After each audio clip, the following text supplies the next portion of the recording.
কিভাবে কিভাবে নেবাচ্ছে তো এটা কিভাবে নেবাচ্ছে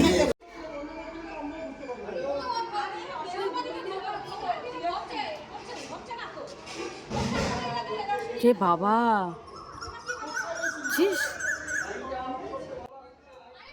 দেখছেন কি অবস্থা। ওই যে পিছন দিকে যে লাইট পোস্টটা আছে, ওই লাইট পোস্টে কালকে আগুন লেগে গেছিল। চারিদিকে হুলুস তুলুস অবস্থা।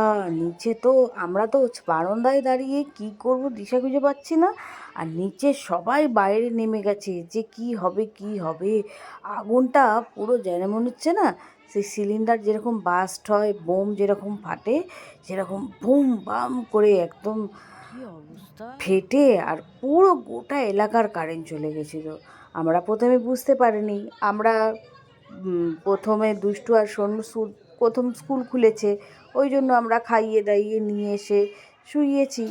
এইবারে এসিটা চালিয়ে শুয়ে আছি, বুঝতে পারিনি দরজা জানলা বন্ধ। হঠাৎ দেখি চেল্লামিল্লির আওয়াজ। চেল্লামিল্লির আওয়াজ কী হলো, বারান্দায় গিয়ে দেখছি সবাই মিলে ভিড় করে জড়ো করে কি অবস্থা। ওই যে ওই যে ওই যে আমি বাধ্য হয়ে আবার নিচে নেমে এলাম। ওই যে দেখতে পাচ্ছেন আগুনের এটা, ওই লাইট পোস্টটায় আগুন লেগেছে। যারা সামনের বাড়ি তাদের কী অবস্থা বলুন। ওই পুলিশ এসেছে, পুলিশ ভিডিও পাঠাচ্ছে ফায়ার ব্রিগেডে। ফায়ার ব্রিগেড আসবে বলে ফোন করা হয়েছিল, কিন্তু ওখানে প্রথমে যোগাযোগ করা যায়নি। তার আগেই যা হওয়ার হয়ে গেছে। পুরো এই লাইট পোস্টটা কতটা পুড়ে গেছে। তারপরে পুলিশ এসছে, পুলিশ এসে তারপরে ফায়ার ব্রিগেড এসছে। ফায়ার ব্রিগেড এসে যত ব্যবস্থা সব তারা তড়িঘড়ি শুরু করে দিল। তাও তারগুলো পুড়ছে। গোটা লোকের ভিড়। আগে ওখানে কেউ দাঁড়াতে পারছিল না, এত আগুনের ফুলকি বেরোচ্ছিল। মানুষ তাও যখন আগুনটা নিভলো তখন সাহস করে একটু সামনে যাওয়ার সাহস পেল। আবার দাও দাও করে দিন।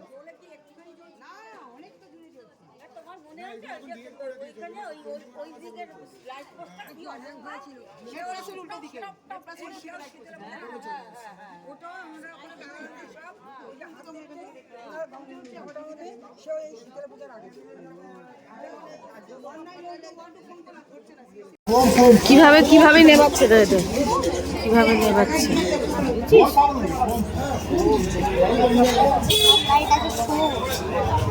নিভে গেছে।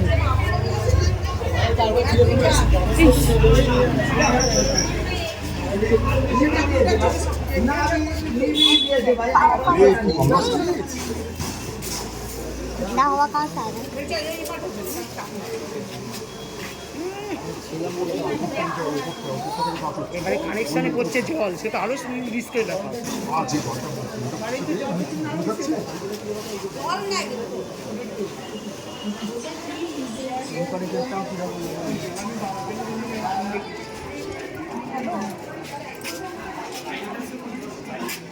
কিভাবে আগুন লেগেছিল আমরা ভাবছি, আমি বেরিয়ে যাই একটু, পুরো বোম ফাটছিল, সবাই একদম ভয়তে অস্থির। লাইট পোস্টে মেন আগুনটা লেগেছিল, ওর থেকেই পুরো পুরো তার পুড়ে গিয়ে সব যতগুলো তার গেছে সব তার ছিঁড়ে পড়ে গেছে। তো এদের পড়তে যাওয়ার কথা ছিল দিদার সাথে। আমি ভাবছি আমি একা ভূতের মতো কি করব বসে, আমিও বেরিয়ে যাচ্ছি ওদের সাথে। এই ওরে অন্ধকারে পাউডার লাগাস না, সবাই ভূত ভাববে, বলবে সাদা ভূত। কি করে না সব সময়। আরে গরু না, এই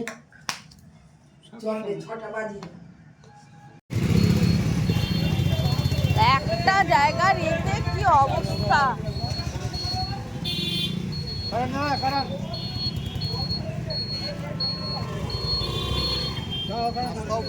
এই গলিটা যেহেতু বন্ধ করে দিয়েছে, এবার আমরা যে গলির সামনেটা দিয়ে ঢুকি, ওই গলি দিয়ে সব গাড়ি ঢুকে, বাইক ঢুকে, কি অবস্থা। গোটা রাস্তাটার কি অবস্থা দেখেছেন, পুরো জ্যামে জ্যাম হয়ে গেছে। আর তার মধ্যেই ফায়ার ব্রিগেডের লোকেরা, সিএসসির লোকেরা কাজ করছে। পুরো এই মাথা থেকে ওই মাথা পুরো টপিংঘাটের মুখ পর্যন্ত পুরো গাড়ি ভর্তি হয়ে গেছে আর রাস্তা জ্যাম হয়ে গেছে। গোটা রাস্তা জ্যাম হয়ে গেছে।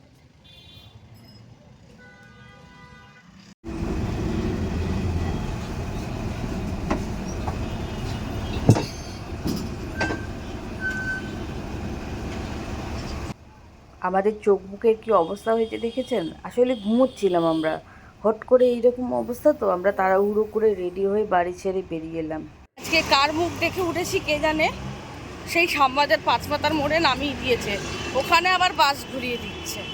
আমাদের এখন হেঁটে হেঁটে যেতে হচ্ছে। এখন আন্টির বাড়ি পুরো এখন আমাদের হেঁটে হেঁটে যেতে হবে। বলো।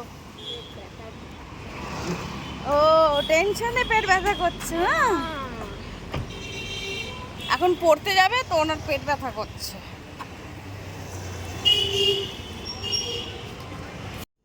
বাড়িতে ফিরে এসেছি, এই যে পাখা বন্ধ, লাইট জ্বলছে নামমাত্র। ওরা হালকা পাওয়ার দিয়েছে যাতে কোনো রকমে একটু লাইটটা আর পাখা চলছে, এই যে হালকা। ওই যে এসিটা দেখছেন ওইভাবেই বন্ধ হয়ে গেছে, আর বন্ধ হচ্ছে না। যতক্ষণ না কারেন্ট আসবে ততক্ষণ আমরা এসির মুখটা বন্ধ করতে পারবো না। রাত্রি 12:30 বেজে গেছে, তাও এদের ঘুমানোর নাম নেই। কী করে ঘুমোবে বলুন, এত গরম। এসি চলছে না, কিছু না। তার মধ্যে কালকে একটুও বাইরে হাওয়া ছিল না, জানলা ফাল্লা সব খুলে দিয়েছি, কি গরম। এই যে সেই আমগুলো যে গাছ থেকে পেরে এনেছিলাম, এটার মধ্যে না তেল, হলুদ, নুন মাখিয়ে রেখেছি, কাচের জারে ভরে দিচ্ছি। এগুলোকে এরকম কাচের জারে নিয়ে আমি ভরে দেবো। একটু করে আম দেবো, আর একটু করে এই যে তেলটা যে মশলা মাখিয়ে রেখেছি ওটাকে একটু একটু করে ঢালতে থাকবো। একটুখানি আম দিয়েছি, একটুখানি তেল ঢেলে দেবো।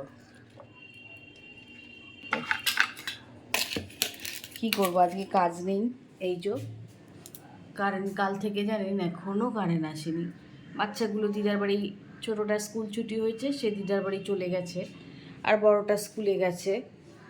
বড়টাকে স্কুল থেকে নিয়ে দেখি এর মধ্যে যদি কারেন্টটা ঠিকঠাক হয়ে যায় তো ভালো, তা নাহলে আর কি। তাহলে কাজগুলো সেরে ফেলি, ভিডিওটা আজকে এখানেই শেষ করি। বাচ্চাদের আনতে যাব, সব কাজ সেরে ভাবলাম আপনাদের সাথে এই ঘটনাটা একটু শেয়ার করি।